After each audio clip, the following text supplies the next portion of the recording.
Hi friends, welcome to my channel. चलिए आज मैं और एक नई कहानी लेकर आई हूँ, तो चलिए सुनते हैं। एक बार की बात है, राजा अकबर व बीरबल दरबार में बैठे कुछ अहम मामलों पर चर्चा कर रहे थे। तभी बीरबल ने अकबर से कहा, मुझे लगता है कि ज़्यादातर पुरुष जोरू के गुलाम होते हैं और अपनी पत्नियों से डर कर रहते हैं। बीरबल की ये बात राजा को बिल्कुल भी पसंद न आई। उन्होंने इस बात का विरोध किया। इस पर बीरबल भी अपनी बात मनवाने पर अड़ गए। उन्होंने राजा से कहा कि वे अपनी बात को सिद्ध कर सकते हैं, मगर इसके लिए राजा को प्रजा के बीच एक आदेश जारी करवाना होगा। वह आदेश यह था कि जिस पुरुष के अपनी पत्नी से डरने की बात सामने आएगी, उसे दरबार में एक मुर्गी जमा करानी होगी। राजा बीरबल की इस बात पर तैयार हो गए।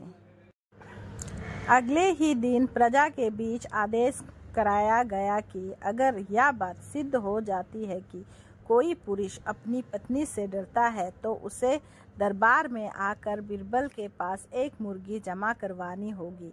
फिर क्या था, देखते ही देखते बीरबल के पास ढेरों मुर्गियां इकट्ठा हो गई और सैकड़ों मुर्गियां महल के बगीचे में घूमने लगी। अब बीरबल राजा के पास पहुंचे और बोले, महाराज, महल में इतनी मुर्गियां इकट्ठा हो गई है कि आप एक मुर्गी खाना खोल सकते हैं, इसलिए अब आप इस आदेश को वापस ले सकते हैं। मगर महाराज ने इस बात को गंभीरता से नहीं लिया और महल में मुर्गियों की संख्या धीरे धीरे और भी ज़्यादा बढ़ने लगी। इतनी अधिक मुर्गियां महल में जमा हो जाने के बाद भी जब राजा अकबर बीरबल की बात से सहमत नहीं हुए, तो बीरबल ने अपनी बात सिद्ध करने के लिए एक नया उपाय निकाला। एक दिन बीरबल राजा के पास गए और बोले, महाराज, मैंने सुना है कि पड़ोस के राज्य में एक बहुत ही खूबसूरत राजकुमारी रहती है।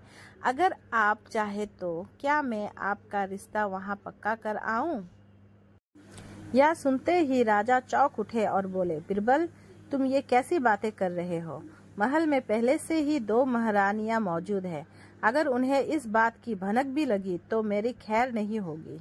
यह सुनकर बीरबल ने तपाक से जवाब दिया, चलिए महाराज, फिर तो आप भी मेरे पास 2 मुर्गियां जमा करा ही दीजिए। राजा बीरबल का ऐसा जवाब सुनकर शर्मा गए और उन्होंने अपना आदेश उसी वक्त वापस ले लिया। कहानी से सीख। अकबर बीरबल की इस कहानी से हमें यह शिक्षा मिलती है कि बातों की चतुराई से हम किसी भी बात को मनवा सकते हैं। जरूरत है तो बस बीरबल की तरह चतुराई से अपना पक्ष रखने की। थैंक यू दोस्तों, ये कहानी यहाँ पर ख़त्म होती है और आपको कैसी लगी कमेंट ज़रूर कीजिएगा और मुझे सब्सक्राइब करना ना भूलें।